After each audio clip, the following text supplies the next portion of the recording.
Vicente Fernández no fue un artista más. Fue la voz que acompañó bodas, despedidas, borracheras, noches enteras de mariachi y silencios demasiado largos. Pero su historia no se queda en el escenario.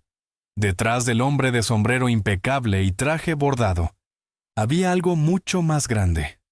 Una vida convertida en patrimonio, un rancho transformado en símbolo, y una carrera que, con el tiempo, dejó de ser solo música para convertirse en un imperio. Para entender cómo lo logró, hay que regresar a los inicios. Mucho antes de que llenara estadios, Vicente era un niño de campo que soñaba con cantar. Su familia vivía con lo justo, y las oportunidades eran pocas. Pero él tenía una idea fija: llegar lejos con su voz.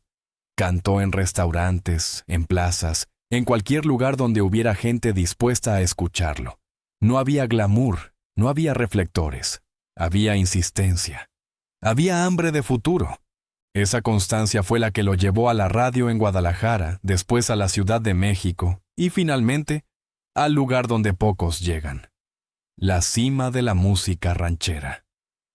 La muerte de Javier Solís abrió un vacío enorme en el género, y Vicente, con una voz que parecía nacida de la tierra misma, lo llenó.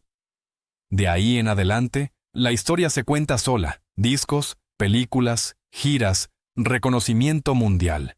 Pero detrás de ese ascenso artístico había algo más silencioso: una visión patrimonial. Porque Vicente Fernández no solo ganó dinero, lo transformó. El primer pilar de su imperio fue su rancho, Los Tres Potrillos. Más que una propiedad, era una declaración de identidad. Ubicado en las afueras de Guadalajara, ese terreno comenzó como un sueño y terminó convertido en un punto de referencia nacional. Ahí crecieron sus caballos, su familia, sus tradiciones y también parte de su negocio. El rancho tenía una arena de espectáculos, establos con decenas de animales, zonas de entrenamiento y hasta espacios diseñados para eventos especiales. Los visitantes que alguna vez lograron entrar describen el lugar como un universo aparte, donde cada detalle reflejaba orgullo y pertenencia. Con el tiempo, Los Tres Potrillos se volvió una marca en sí misma, no solo por la imagen pública, sino por su valor tangible.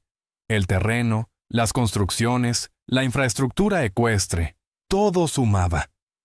Aunque calcular un precio exacto es difícil, porque hablamos de una propiedad icónica, no solo de un predio. Los especialistas suelen estimar que un rancho de esa magnitud podría alcanzar decenas de millones de dólares, especialmente por su extensión y su peso cultural. Y que conste, eso es solo una parte del patrimonio. Vicente también invirtió en ganadería, cría de caballos finos, tierras y en distintos negocios en la región de Jalisco. Cada peso que ganaba en una gira no se evaporaba, se convertía en activo. Esa visión es la que distingue a quienes solo pasan por la fama de quienes la convierten en herencia. Luego viene la música. Aquí sí hablamos de números gigantescos. Vicente grabó más de 100 álbumes, vendió decenas de millones de copias y tuvo una carrera que duró más de 50 años. Las regalías de su catálogo, que incluye clásicos que siguen sonando todos los días, representan una fuente estable y poderosa de ingresos. No importa si pasan 5, 10 o 40 años. Cuando alguien escucha Volver, Volver, Acá entre nos o El Rey, hay dinero moviéndose. A eso se suma el impacto de su presencia en plataformas.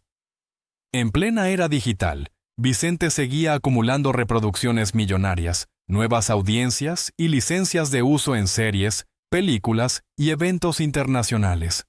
Su catálogo por sí solo puede valer una fortuna, y aunque las cifras exactas no son públicas, se estima que los derechos musicales de un artista con su relevancia cultural podrían alcanzar entre 40 y 70 millones de dólares dependiendo del comprador, del contrato y del mercado. También está el capítulo cinematográfico. Vicente participó en más de 30 películas, casi todas en la época dorada del cine de charros y melodramas rurales. Esos filmes no solo ayudaron a cementar su figura, sino que generaron ingresos y regalías durante décadas. En México y en varios países de América Latina, esas cintas se siguen transmitiendo en televisión abierta, cable y plataformas clásicas de cine mexicano, lo que añade otra capa a su patrimonio. Luego están las giras. Aquí hablamos de la parte más espectacular del negocio. Vicente Fernández no tenía fans, tenía multitudes. Durante los 90 y los 2000, sus conciertos en Estados Unidos y México rompían récords. Estadios llenos, arenas abarrotadas, entradas vendidas semanas antes. Y aunque nunca se comportó como un artista obsesionado con presumir cifras, se estima que algunas de sus giras alcanzaron ingresos superiores a los $30 millones, especialmente aquellas que cubrieron varias ciudades estadounidenses, con gran presencia latina. Lo interesante es que ese dinero no generó un estilo de vida ostentoso. Vicente vivía con comodidad, claro, pero su lujo no era la extravagancia.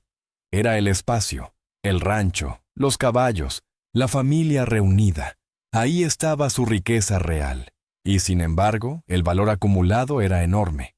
Sumando propiedades, tierras, el rancho, regalías musicales, catálogo, activos agrícolas y ganancias históricas de giras, varias estimaciones coinciden en que su patrimonio pudo situarse entre 25 y 40 millones de dólares, aunque algunas valoraciones lo colocan incluso por encima, especialmente si se considera el valor simbólico y comercial de los 3 potrillos. El número exacto probablemente nunca lo sabremos, pero sí sabemos esto.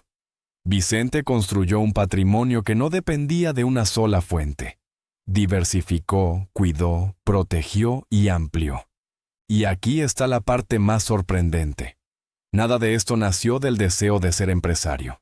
Vicente no planeó un imperio financiero con un Excel y un consultor. Lo construyó siendo fiel a su origen.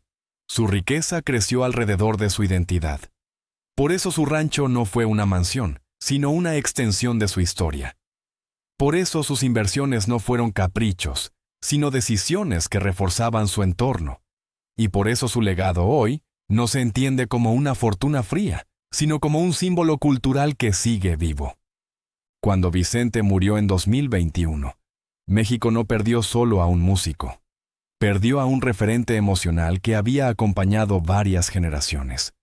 Pero también quedó claro algo más discreto. El imperio que dejó estaba tan bien consolidado que seguiría funcionando sin él. Su catálogo sigue generando ingresos. El rancho sigue siendo punto de reunión, de homenaje y de identidad familiar. La marca Vicente Fernández sigue teniendo una presencia inmensa. Y esa es la lección detrás de esta historia. Vicente Fernández no solo dejó canciones, dejó un modelo, el de un hombre que convirtió su origen en patrimonio, que convirtió un rancho en un símbolo, que convirtió la música en un legado económico, y que mostró, quizás sin proponérselo, que la verdadera riqueza no está en lo que se presume, sino en lo que perdura. Si quieres más historias donde el éxito se entiende no como un golpe de suerte, sino como una construcción lenta, inteligente y profunda, suscríbete. Porque aún queda mucho imperio por explorar.